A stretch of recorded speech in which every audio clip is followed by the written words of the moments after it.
You don't build an all-star team sitting behind a desk. Why ride-alongs are the secret to success. Welcome back. Another episode of the Tradepreneur Show. I'm Patrick Summers, your host. Tanya Priest, my co-host, and HVAC Comfort Advisor extraordinaire. Thank you. So, listen, today I want to talk to everyone. That's business owners, technicians, salespeople. Doesn't matter if you're a manager, you own the business, or you're the one in the field. The importance of ride-alongs and why they need to happen. And this topic is really important in today's age. The last episode we talked about AI and technology. And one of the things that's being deployed right now, Tanya, a lot, is these automated systems that use AI where they record the call, right? Yeah. So, and then use AI to pull out the best parts of the call, the worst parts of the call, so on and so forth. It's actually really cool technology. Yeah. And there's a couple different companies out there. We happen to use one here. It's a great tool. It's a really good tool. And I guess what I would take point with is it doesn't replace ride-alongs. Way different. And I've heard some of the marketing and some of the angles kind of implying and pushing that it takes the place of a ride-along or you can eliminate your ride-alongs. And I totally disagree with that. I'm going to tell you why. First, I'm going to tell you one of the reasons these programs, technology are so popular, I believe, is because most people don't do ride-alongs. They don't know how to do ride-alongs. And ride-alongs typically don't take place to the level that they should. Lo and behold, let's have AI do it. So here's a perfect example where a human being is failing to do the proper thing, which is a ride-along with their team, and AI is coming in and taking the place. But as of right now, AI can't do what a human being can do on a ride-along. So let me be clear. I endorse, support, and use the technology that is out there. Several different companies out there. I won't share who we use, but that basically it's on the technician's iPad or phone, and they get the customer's permission to record the call, and then this technology records the entire interaction and then grades the call, shows area that the tech needs to improve on. It really helps identify who's communicating properly and who's struggling, where there's issues, so on and so forth. Now, the advantage of this technology is it can do your entire company, your entire technicians, salespeople, while they're all out on calls. And you couldn't possibly do ride-alongs with everybody, even within a month's time. Depending on the size of your company, you probably couldn't do ride-alongs with everybody. And if you could, you're not there all the time to every call. This technology is. So this technology, I believe, should be utilized with ride-alongs and should not replace ride-alongs. If you are not doing ride-alongs, this episode is going to be for you because we're going to show you or talk to you about how to do a proper ride-along. If you are doing ride-alongs, hopefully this will help you get to the next level and have a greater impact with your technicians and your salespeople.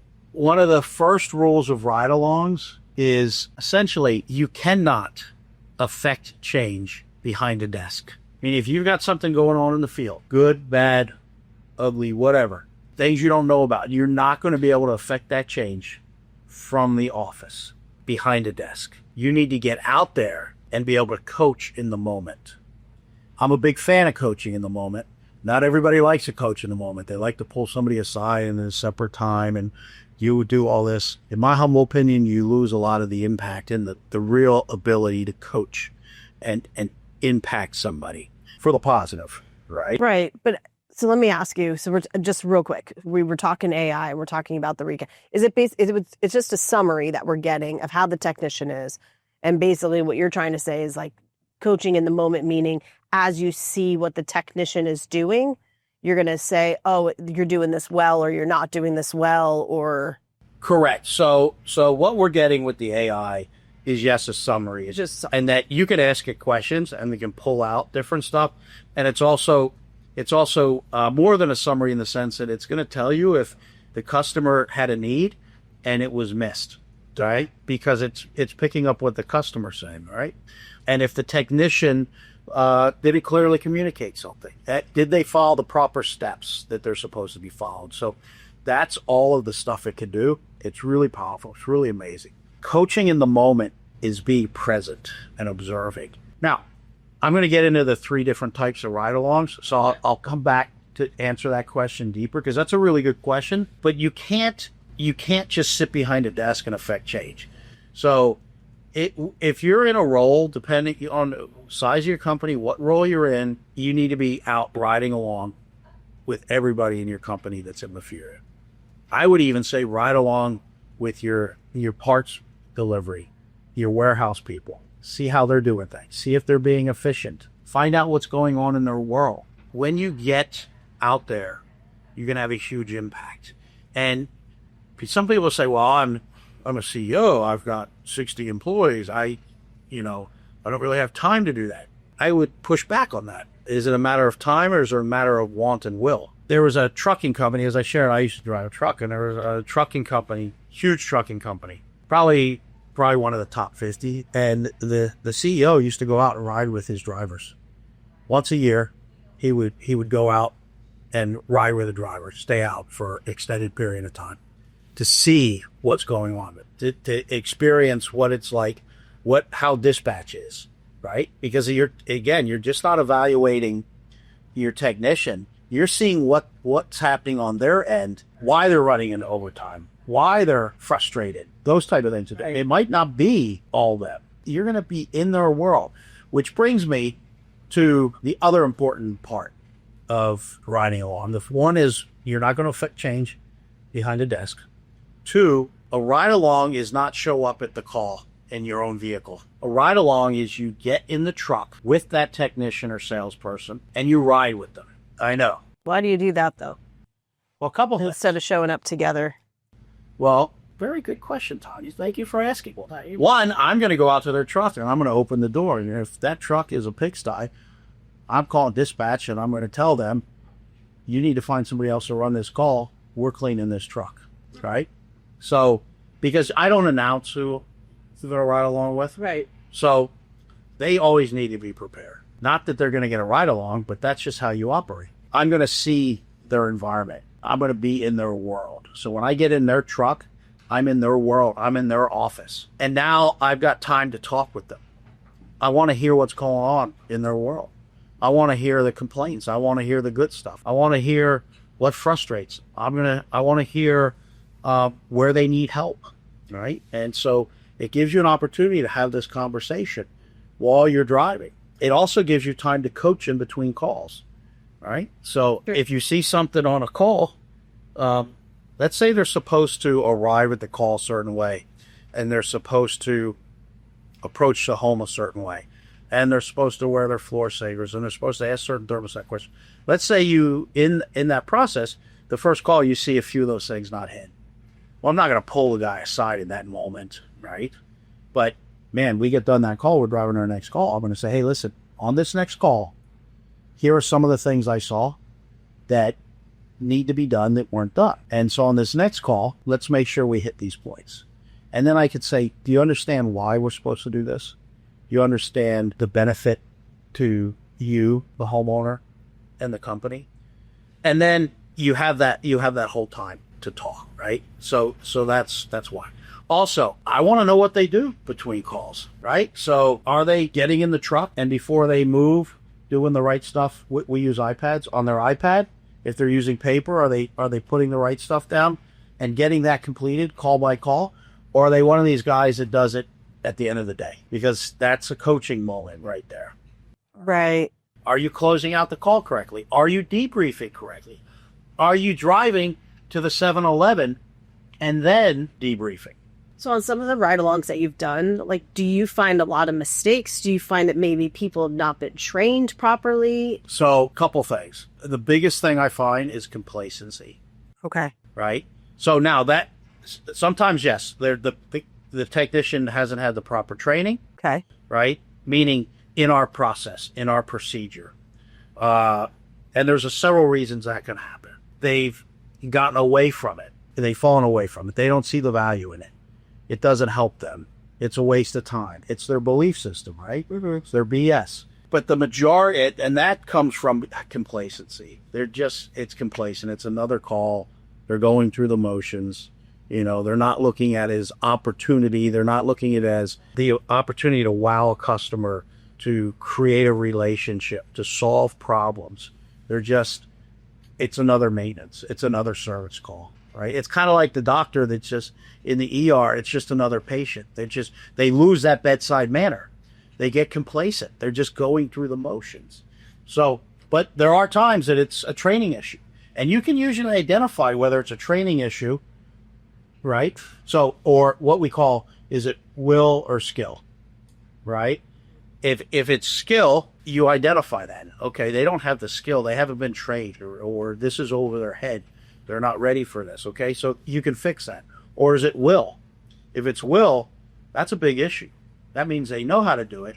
They're choosing not to do it. Yeah. Now find out why. There's cause and effect. What's causing them to not want to do it? So being in the truck with them is really, really important, because you're in their world. You're in their office. You're spending the full day with them. That's number one.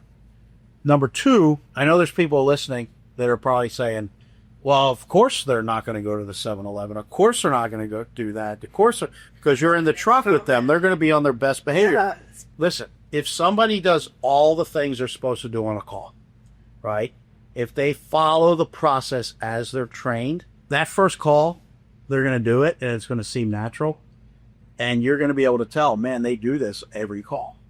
If they are now doing it because they're having you ride along with them, and they feel like they're under the microscope, so they're going to do what they're supposed to do, it's going to be clumsy. Yeah, it's not going to look messy. Oh, no. Yeah. And you're going to know, and you're going to be able to identify that, and you're going to know that this is not their normal process. You could quickly, easily, clearly tell whether this is something they do all the time or they're doing to put on a show. Mm-hmm. Now, if they do it to put on a show because you're riding along with them, here's the thing.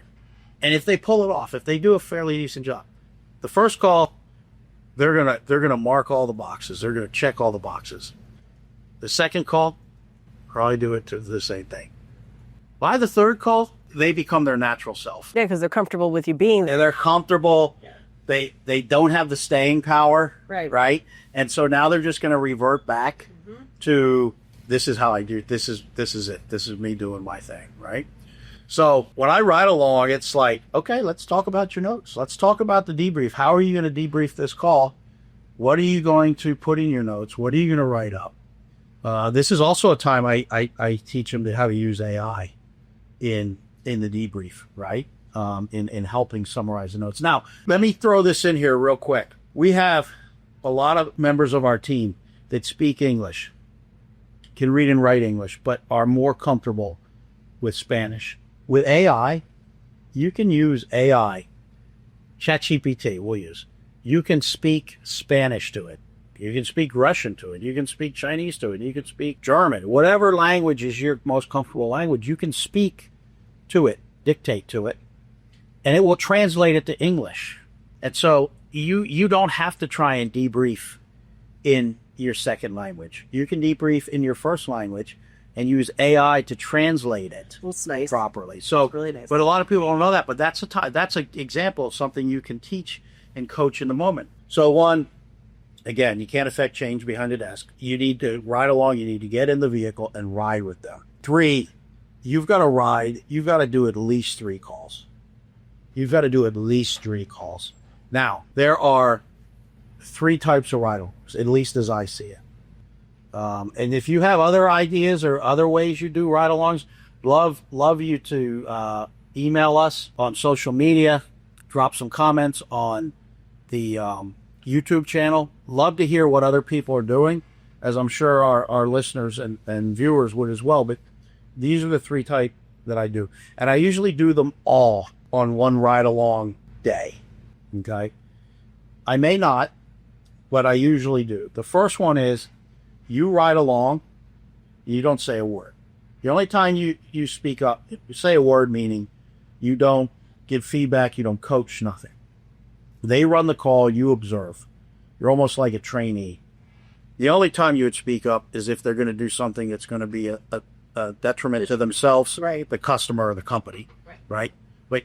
But you let them run their call, and you take notes, mental notes, and then jot it down. Don't be there like you're grading them, but you just observe and you watch. All right. The second type of ride along is you run the call together. So you let whoever you're riding with take the lead on the call, and they're running that call. But you can interject. You can coach in the moment. You could say, hey, I think we should do this. Hey, let me show you this. Or maybe you get done a service call and you found out the problem and there's a couple solutions. I'm going to present to the homeowner. Let me present, you watch me, right?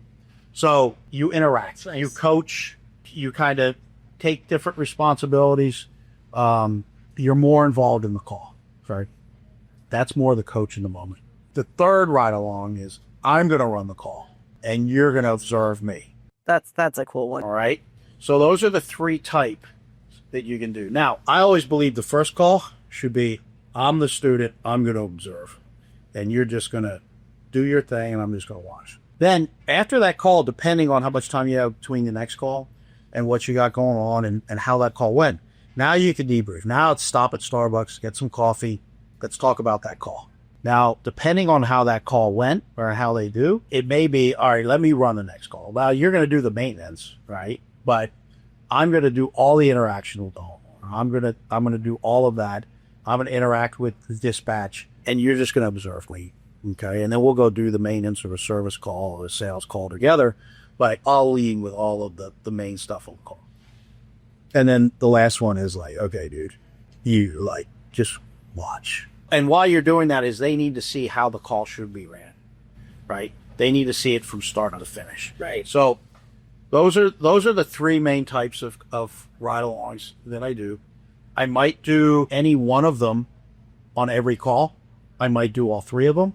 I might do two of them. It depends on the individual and where they are in their career, on their journey with us, how long they've been here, what level they're at. You know, if I'm going out with a maintenance tech who's starting to run service calls and we run a service call, it's going to be totally different than if I'm going out with an experienced service tech who's been running service calls for a number of years. Right. Right. Totally different calls. I got to ask you something though. When it comes to the ride-alongs, like what are the clients' reactions to you guys, multiple people coming to their house? I know sometimes people kind of be taken back by it, not understand it. Like, how do you explain to a customer about the ride-along? Yeah, so an ideal situation, you want to kind of look like they look.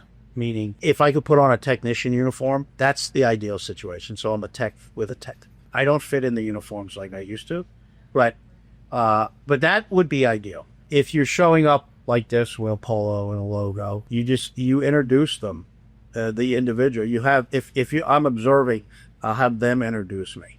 Right, and I don't introduce in a lie to the customer. Don't say, "Oh, they're checking the company out. They're just observing to see if they want to work for us." Like, just say, "Hey, this is my manager. He's just here to ride along with me. This is one of my evaluations." Right? Keep it simple. Yeah, just You don't really get pushback. be straight up. No. Look, people.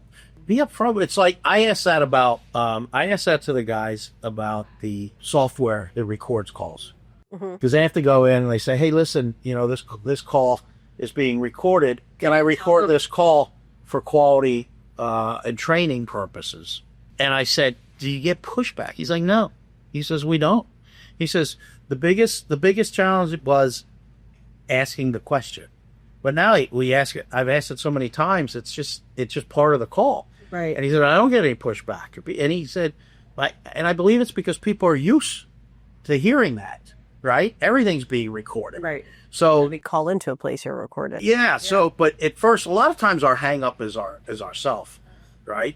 So, and I think, listen, if I'm a customer and somebody comes to the house and I have a technician and they say, "Hey, listen, this is Patrick. He's my boss." Or he's one of the managers and he's just observing to see how I do today. Like, fantastic. What I don't want them to do is say, "This is the owner," Right. or "This is the CEO," because I don't want there to be that, like, "Oh, wow, well, let me ask you a question. How can I get this? Can I do this? I want it to be as natural as possible for the tech and the homeowner. Right. You want to focus. Now, there may be a time to say that, but it would be me that says that. Like I was out at an install the other day, and I was there in the morning, and I introduced myself, and I talked to the homeowner, and he didn't know who I was. He just knew I was in management, right? I was checking on the job. Later that day, I went back, and we were talking, and somehow something was said, and I said, well, I'm one of the owners, oh,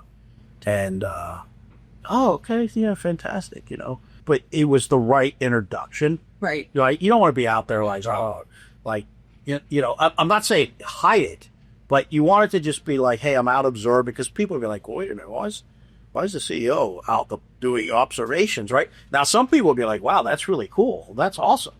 Right. But, just be straight up. Like, don't say like this guy is, just trying to see if he wants to get into trades. Right. Oh, yeah, okay. Right, sure he is. All right. But no, you don't really get pushback. I mean, what is somebody going to say? Like, I don't want you to ensure quality. Yeah. Right? Yeah. But the ride-alongs can have such an impact. Yes, very much for the company and the homeowner. But look, your responsibility is to train and develop the technicians and the salespeople. And when you get in the field, when you get in that world, you learn things about your company that you wouldn't otherwise know. And they're not always good things, but they're correctable things. Right. And so if you can get out there and be a part of that, man, what an impact you can have to affect change and improve your company, the customer experience. And that is one of the most important things. What is the customer experience? Right. Right. We are in this economy where it's about experience, right? Yes, you want competence. Yes, you want all of that to happen. But look, you can call out 5 different companies. All 5 can identify the problem and fix the problem. Which company is going to be the one that leaves an impression that you talk about? The one that created a positive, memorable experience, right? And it's in the little things. And sometimes people go about their day, especially when it's hot, especially when it's busy or cold, but you're busy and you're running and everything like that. And what happens is they kind of forget about the experience part, and through no fault of their own. Sometimes it's just got to be that reminder of what it's about and the different impact that the little things can have. But essentially, you've got to basically be in the truck. Yeah. You've got to be there. You've got to be in that environment, in that world. And if you're not doing it, you're missing out. If you think that software can do it all and tell you everything that's going on, you're missing out. Because you're going to see, so if I go out, I was out at a job the other day, and this one I didn't ride along because it was an install. So I showed up, and I'm watching the individual that's doing the brazing. And I'm like, okay, this individual, while he's getting it done, he's not getting it done to the standard that I want. Right. Right. So I could coach in the moment. I could explain. There was a lot of things being done correctly, but I could coach in a moment. There was another call I went out to, and I asked questions like I didn't know, because I wanted to see what the answer would be and make sure that not just did the technician know the right thing to do, did they understand the science, the theory, or not just the theory, but the science behind it? You understand the why, because it's really important. I don't want somebody out there that's just doing something because they were shown how to do it. Right. It's that story, that famous story. I'm sure everybody listening has heard it, but it's worth repeating. And it's the story of the woman who would get the roast for the holidays, and every year she'd cut the end off. The best part of the roast, she'd cut it off, and she'd put it in the oven and she'd cook it. And one day, somebody said, I got to ask you a question. Why do you cut the best part of the roast off? Well, that's what my mother always did. Said, okay. So one day she asked her mom, let me ask you a question. Growing up, you always cook the roast. I cook it. You cut the end off. Why do you cut the end off? Because it's the only way the roast would fit in the pan to fit in the oven. Oh, wow. Right? but they were doing something that they observed, Yeah. and they were probably taught, but they didn't understand the why. Right. So then they carry that forward. So when I'm out there, I ask questions because I want to know, do they know the answer? I assume they know the answer, but do they know the why behind it? We were doing it the other day on pulling a vacuum on a system. Why do you pull a vacuum? All right. And they knew the why. But I said, what do you pull the vacuum down to? And they gave me the classical answer. And I said, okay, yeah, that's the minimum you pull it down to. Right. But that has somehow in our industry become the, whoa, if you hit that number, you're golden. It's gonna keep falling. And I'm like, no. This is, you want to pull it down to here. You don't want to do less than this, but you want to pull a vacuum to here. And then you want to do a standing vacuum test. Just because you pull a vacuum doesn't mean you don't do a standing vacuum test. So it's having those questions. It's being in the moment. It's coaching in the moment. You learn about your team, your company, and you learn about yourself. And you become a better coach by doing it. Right. So ride-alongs, and not only that, it's kind of fun. Ride-alongs are critical. They're probably the number one thing business owners and managers know they need to do and don't do. And the technology, here's a perfect example that ties into episode 30. Technology is coming in and it's trying to take over that role of doing ride-alongs, and it's going to succeed because we don't do them to begin with, and now we think technology can do it. You're making yourself useless. Imagine if you're a manager and you start doing ride-alongs and you're using this technology, or this technology is something your owner or your senior manager, whoever is considering, and you start going out and doing ride-alongs, and you're coming back and saying, hey, boss, this is what I observed today, and this is what we worked on, this is what I coached on, this is what I was able to do, this is what I observed. Those listening, I'm pointing to my eyes. This is what I observed, because right now the AI technology can't observe. It can only hear. So, and it can't coach. It can't give feedback in the moment. So the two need to be used together. Scott, this is how the technology is used together. This is how you take AI, pull it over here, and you take human element, and you wonder twin powers activate. Form as a superhuman, right? AI, human.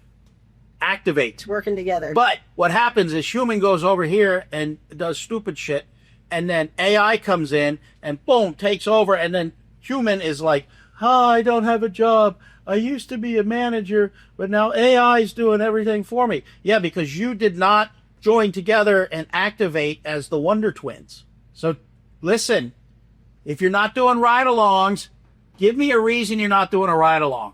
I guarantee you, your reason is bullshit. And it starts with a capital L, lazy. Do ride-alongs. And until next time, thank you very much. Even the lazy ones. Thanks for listening. I hope you got something out of this. Thanks for the support. Until next time, be great.